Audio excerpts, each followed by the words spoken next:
तो हमारे जैसे लोग जो साधन विमुख हैं, शून्य हैं, ऐसे जो लोग हैं जिनमें तत्परता का भाव है, वो क्या कहते हैं, उनका अनुभव सुना रहे हैं आपको। उनका अनुभव है, अरे शुरुआत में जब पहले पहले साधन में लगे थे, घर द्वार छोड़े थे, बाबा जी बने थे, और ऐसा वैराग्य रहा आता और ऐसा भजन होता रहता, अब तक तो राम जी मिल जाते, क्या करें अब तो बिल्कुल भजन होता ही नहीं है। ऐसा होता कि नहीं होता?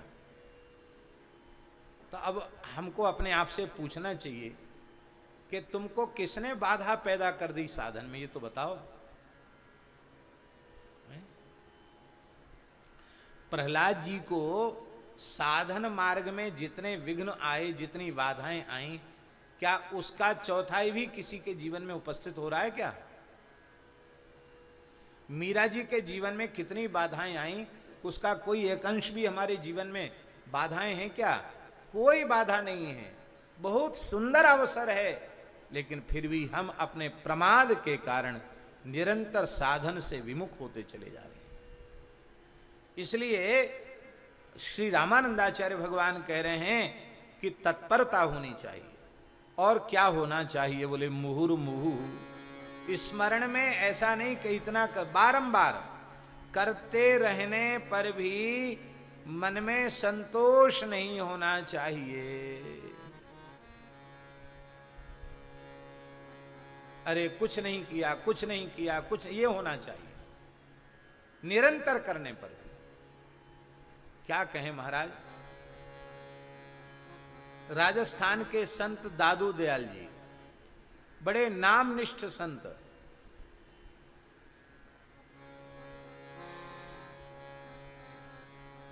बड़े उच्च कोटि के महात्मा दादू दयाल जी।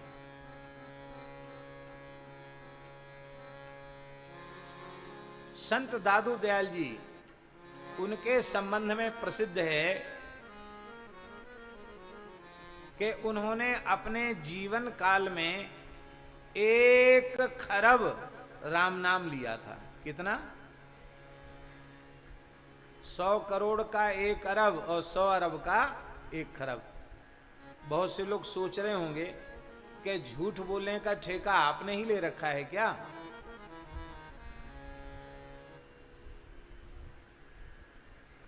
एक खरब नाम कोई कैसे लेगा? ये मोनी जी मौन में ही संकेत कर रहे हैं।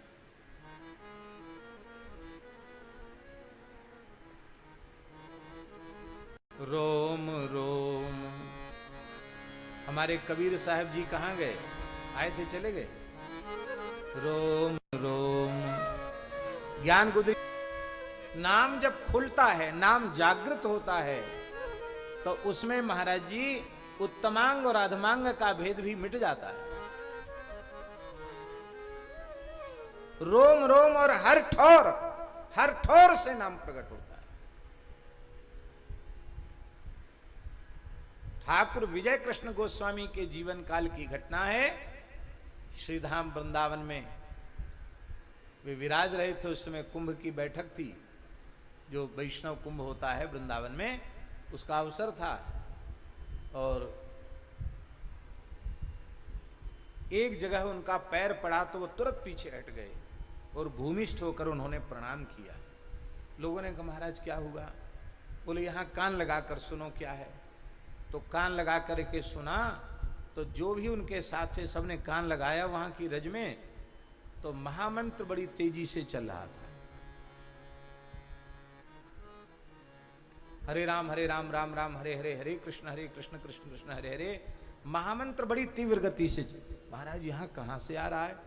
तो उन्होंने कहा कि एक नामनिष्ठ संत बहुत पुराने समय में यहां हो गए, अब वो तो पधार गए, उनके शरीर की हड्डी यहां रज में है, उन हड्डियों में से नाम निकल रहा है। संत तो ठाकुर जी के यहां पहुंच गए, पर उनकी हड्डियों से नाम निकल रहा है। नाम लिखा हुआ था हड्डियों में। हाँ, तो ये पढ़े हैं आप पुस्तक जरूर? हाँ, सुने। नाम लिखा था हड्डियों में, नाम अंकित हो गया था। और फिर श्री ठाकुर विजय कृष्ण गोस्वामी ने, जटिया बाबा ने उनको यमुना जी में प्रवाहित किया।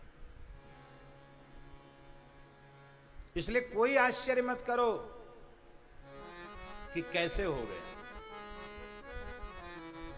सेठ श्री जयदयाल गोयनका जी ने एक महानुभाव को, एक सदगृहस्थ वैश्य को, श्री विष्णु प्रसाद जी चांदगोटिया, जो इस समय गीता प्रेस के ट्रस्टी हैं, प्रकाशन विभाग पूरा देखते हैं, तो उनके पिताजी की बात है। उनके पिताजी बचपन से ही नाम जप करते थे, गीता प्रेस में सेवा करते थे। एक बार सेठ जी ने उनसे कहा कि तुम नाम संख्या लिखा करो, कितना जप हुआ। तो ये बात, आदेश तो बहुत पीछे दिया था उन्होंने लिखना शुरू किया। अब ये आदेश सेठ श्री जयदयाल गोयनका जी ने स्वामी श्री राम सुखदास जी महाराज के सामने दिया था उनको आदेश। और जब उनके पिताजी का, चांदगोटिया जी के पिताजी का शरीर पूरा हो गया, तो पूज्य श्री राम सुखदास जी महाराज उनके घर पधारे और उन्होंने कहा कि वो डायरी अपने पिताजी की, बाबूजी की डायरी दिखाओ, क्योंकि सेठ जी की आज्ञा थी संख्या लिखना। तो महाराज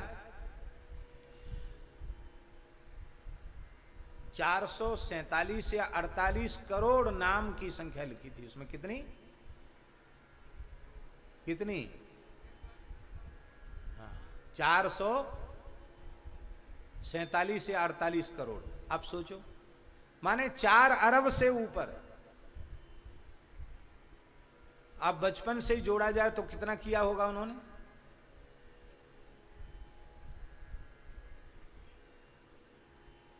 ये है अगच्छन वैनते योपी पद्मेकम न गच्छति। गरुड़ जी बहुत तेज चलते हैं, पर न चलें तो एक पग भी नहीं चल पाएंगे।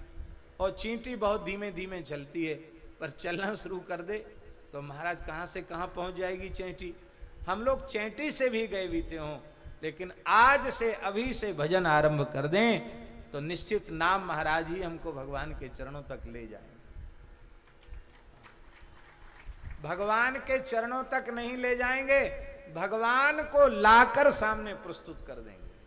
भगवान के चरण ही चलकर निकट आ जाएंगे। ये भगवान के नाम की अपूर्व महिमा है।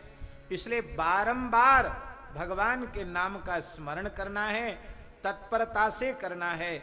परमात्मा सेवनम, ये परमात्मा सेवनम क्या है? बोले परमात्मा सेवन तत्परता से युक्त हो करके, उपाधियों से, माने फल की अभिलाषा से शून्य हो करके, और भगवान का सेवन क्या है? निरंतर भगवान का चिंतन करना अपने अंतर्यामी रूप से, यही है। इसी को महर्षियों ने भक्ति योग कहा है। बारंबार भक्ति होनी चाहिए, उसमें शिथिलता नहीं होनी चाहिए। तो हम निवेदन कर रहे थे श्री दादू दयाल जी की बात। कितना नाम जपा उन्होंने? 1 खरब।